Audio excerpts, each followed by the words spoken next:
તો મારો ઉદ્દેશ પૂરો નહીં થાય. I have a larger goal in life और भी गम है जमाने में मोहब्बत के साथ. छोड़ दे सारी दुनिया किसी के लिए ये मुनासिब नहीं आदमी के लिए. બહુ બધું કરવાનું છે. તારા પ્રેમમાં જો પડ્યો ને અને અહીંયા જો ફસાયો ને તો પ્રોબ્લેમ થશે. I know you will complete my life. I know you will give me all that I want in my life. I know I'm going to be the happiest man on this earth. But I've got to leave. And I'll go.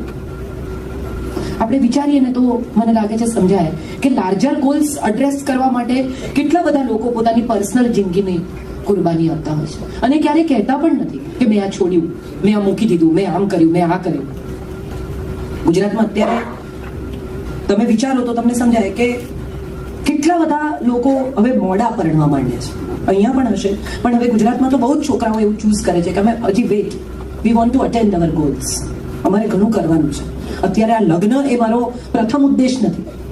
અને કદાચ એટલે આ કૃષ્ણ ત્યારે આ વિચારે છે કે લગ્ન એ મારો ઉદ્દેશ નથી. મારો I have a larger goal to life.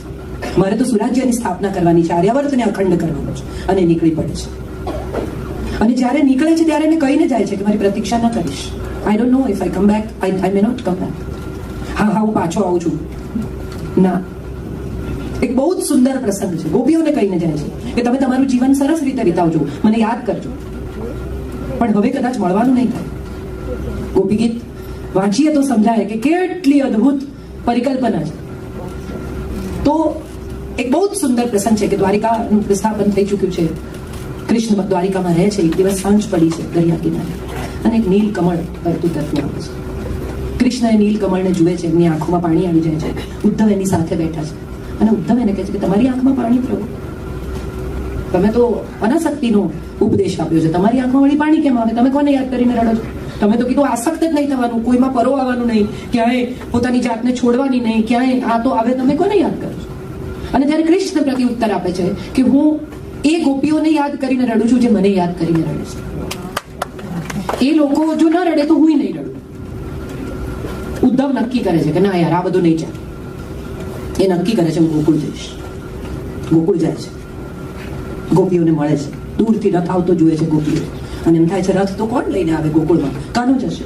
પહોંચે છે ત્યાં, કાનો નથી, કોઈ બીજું છે. ગોપીઓ ટોળે વળે છે, બધી પૂછે છે કેમ છે, ક્યાં છે, શું કરે છે. ઉદ્ધવ સૌને જ્ઞાન આપે છે.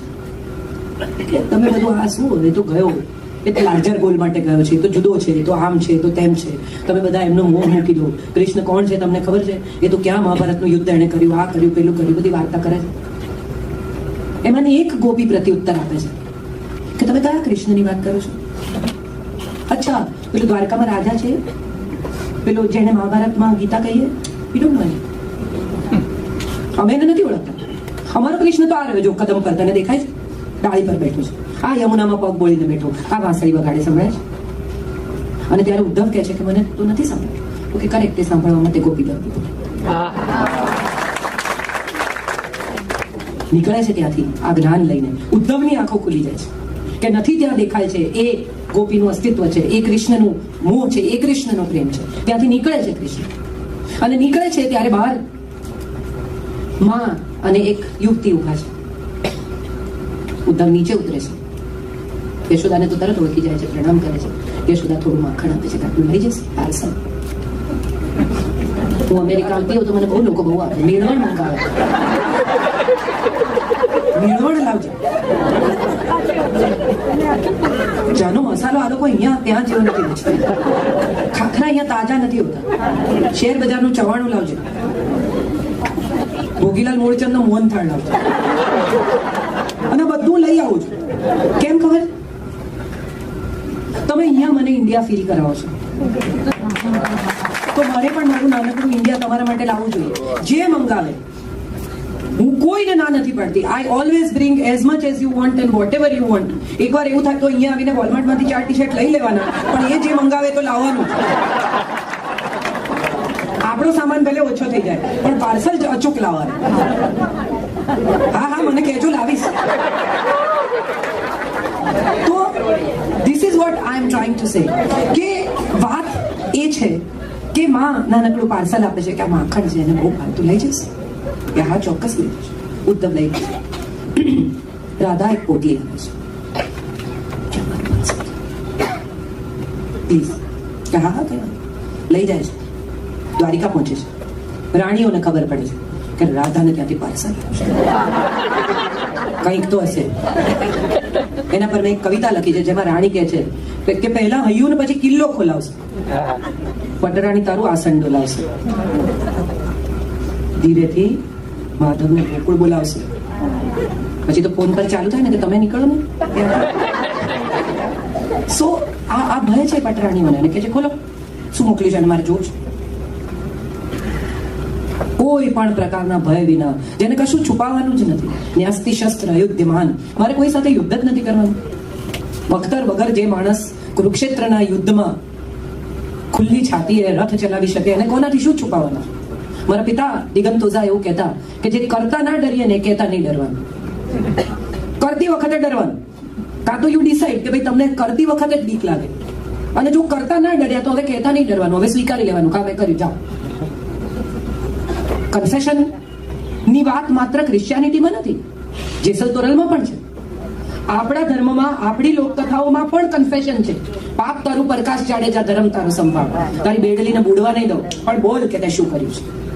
આ માત્ર ક્રિશ્ચિયાનિટીનું કન્ફેશન નથી, આપણા ધર્મએ પણ કન્ફેશન ઉપર લાઈન મૂકી છે કે બોલ શું કર્યું, કન્ફેસ કર, છોડી દેશે ઈશ્વર.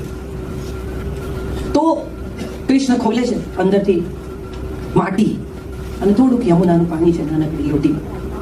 કૃષ્ણની આંખોમાં પાણી આવી ગયા છે, કાગળ બાગળ કશું છે નહીં, એને કોઈ મેસેજ નથી મૂક્યો. કૃષ્ણ છાતીએ લગાડે છે યમુનાની માટી, ગોકુળની, અને યમુનાનું પાણી. એની આંખોમાંથી આંસુની ધારા વહે છે. રાણીઓ જુએ છે અને કૃષ્ણને કહે છે કે આમાં શું એને મોકલ્યું. તો કે એને સ્મૃતિ મોકલી છે. કોઈ એક માણસને તમે સ્મૃતિ મોકલો ને એનાથી વધારે તમે કશું મોકલી શકો છો. Sending memory is the only thing that is eternal, and that is the only thing which is going to remain with you eternally. शाश्वत શું રહેશે? હું નહીં હूँ, कल और आएंगे नगमों की खिलती कलियां चुनने, मुझसे बेहतर कहने वाले तुमसे बेहतर सुनने, क्यों कोई मुझको याद करे, मसरूफ ज़माना मेरे लिए क्यों वक्त अपना बर्बाद करे. પણ કોઈ એવું હશે આટલા લોકોમાંથી કે યાર અમે કાજલને સાંભળેલી, એ સ્મૃતિ છે. આજે પણ તમે રાજેશ ખન્નાને પડદા પર જુઓ ને તો એ તો ગયા, પેન્ક્રિયાસનું કેન્સર થયું, હી ઇઝ નો મોર, પણ ક્યાંક કશેક હૃદયમાં થાય યાર જોરદાર દેખાય છે. હજી આજે પણ એક વખત એમ થઈ જાય કે ક્યાં ભાઈ, એક ક્ષણ માટે એ એના યૌવનમાં તમારી સામે સજીવન થઈ જાય છે. આજે પણ તમે શ્રીદેવીને જુઓ તો તમને એમ થાય કે શું યાર એનર્જી, હવા હવાઈ, કેવો ડાન્સ. એ નથી, પણ એક ક્ષણ માટે તમારી સાથે, એ પોતાની સાથે તમને લઈ જઈ શકે છે. એ સ્મૃતિની તાકાત છે. રાધાને એને ફિઝિકલી લઈ જવાની જરૂરત જ નથી. એને તો આ માટીને પાણી મોકલીને કૃષ્ણને પોતાના કરી લીધા. એને ફિઝિકલ કૃષ્ણની આવશ્યકતા જ નથી. શારીરિક રીતે જ્યાં રહે ત્યાં મારા મનમાં વસે છે એ વાત રાધા કહે છે.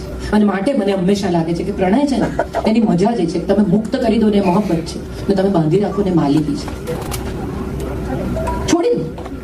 જે તમારું હશે એ ક્યાંય નથી જવાનું, અને જે તમારું નહીં હોય ને એને તમે ગમે એટલું બાંધી રાખશો ને તો એ તમારું નહીં જ થઈ શકે. એ સત્ય સ્વીકારીને જ જીવવાનું. રાધાને આ સત્ય સમજાય છે અને માટે મુક્ત કરીને મોહબ્બત કરે છે. અને માટે આપણે એનું નામ કૃષ્ણની પહેલા લખીએ છીએ, કારણ કે એને છોડ્યો. શીખવાનું એ જ છે કે જો છોડો ને તો તમારું નામ કૃષ્ણની પહેલા લખાય, બાંધો તો ના લખાય. મારો લાલો, મારો લાલો. લોકો ઝાંપીમાં લઈ જાય ને એવી રીતે બિચારાને નાખી રાખે, એ કંટાળે ત્યાં ક્યાં મને તમે લાવ્યા છો. આવી રીતે મને મૂકી રાખવાનો છે બંધ કરીને. એને બદલે ભલે ઘેર રહ્યો એને કહીને જવું કે હું આવું 2 દિવસમાં, તું આ ઘરનું ધ્યાન રાખજે, અને કંઈ જોઈએ તો કબાટમાં છે લઈ લેજે. Isn't that a better way to communicate?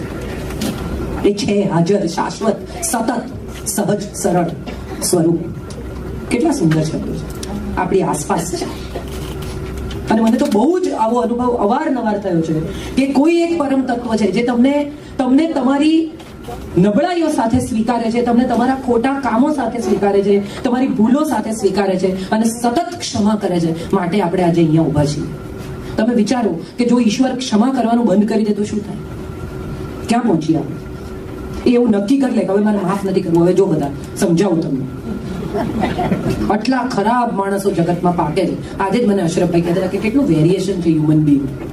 સારામાં સારા છે ને ખરાબમાં ખરાબ છે. અને આટલા ખરાબ પાકે છે તો એ પ્રોડક્શન બંધ નથી કરતો. એવું નક્કી કરે કે હવે 6 મહિના સુધી દુનિયામાં કોઈ બાળક જ નહીં જન્મે, જાઓ પહેલા સુધરો પછી આવજો. ના, તમે સુધરો કે નહીં એનો આધાર તમારા ઉપર છે. અને એ વાત એણે કહી છે ગીતા. કર્મ, વોટ ઇઝ કર્મ? પસંદગી છે. You are given choice every time you are given a choice. તમે પાછા વળીને જુઓ તો તમને સમજાય કે તમને દરેક વખત એક ચોઇસ મળી છે અને તમે જે ચોઇસ લીધી છે, કે જે પસંદગી કરી છે, એના ઉપર એક પ્રાઇસ ટેગ છે જે તમે વાંચ્યો નહોતો. પછી એમાં ભરતા થકી લગ્ન હોય તો પણ, પ્રેમ હોય તો પણ, નોકરી હોય તો પણ, વ્યવસાય હોય તો પણ, એજ્યુકેશન હોય તો પણ, દરેક પસંદગીની સાથે એક પ્રાઇસ ટેગ છે. હમણાં મને કોઈકે એક દિવસ આવું કાર્યક્રમ પછી ક્વેશ્ચન આન્સર કરીએ ત્યારે પૂછેલું કે કર્ણ, તમે તો કહો છો બહુ દાનવીર હતો, બધું આપી દીધું એને તો પોતાનું, કોઈ દિવસ એને ત્યાંથી કોઈ માણસ પાછો નતો જતો, તો આવું ખરાબ મૃત્યુ કેમ થયું? તમે તો કર્મની વાત કરી. એક સેકન્ડ માટે હું પણ બેફલ થઈ ગઈ કે વાત તો સાચી, આ સવાલનો જવાબ મળવો જોઈએ. પણ સમવેર ફ્રોમ માય હાર્ટ આનો જવાબ મને મળ્યો કે એને કૃષ્ણ ગયા હતા લેવા માટે કે ચાલ, he made a choice not to go. So એણે પસંદગી કરી પોતાના મૃત્યુ. જો ગયો હોત તો ગોડ નોઝ કદાચ રાજા હોત. કૃષ્ણએ વચન આપ્યું હતું કે હું પાંડવોને મરવા નહીં દઉં. So if he had chosen to be the Pandav, he would have survived. But no, he chose to be with Duryodhan, and that was one of the reasons કે એને આવું મૃત્યુ પ્રાપ્ત થયું. આપણે પસંદગી કરીએ છીએ આપણા પોતાના કર્મ. મને એક ભાઈ પૂછતા હતા, મને સીધી રીતે સમજાવો, આ બધું આટલું બધું મને અઘરું નથી. હું તમને બહુ સાદી કર્મની વ્યાખ્યા સમજાવું અને તમને બહુ મજા પણ આવશે. મેં શોધેલી છે. તમે $5,000 બેંકમાં